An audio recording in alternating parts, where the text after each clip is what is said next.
Good day, ma'am and sir. My name is Dexter Renegado Pedrajas from the Philippines. Currently working now here in Hong Kong, Shungshui New Territory as a gardener, houseboy, and all-around maintenance. My duties are gardening, car washing, and check off all car units in a good conditions. And I do plumbing, painting, masonry, welding, electrical works, and all around maintenance to the warehouse and office room.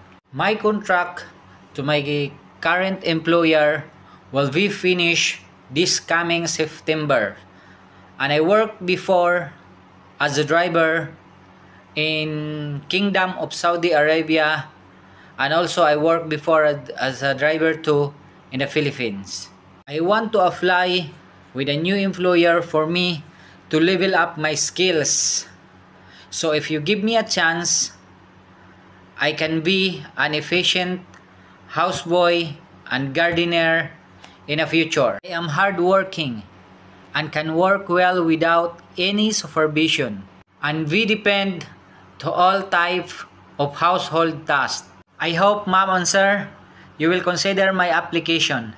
Thank you so much.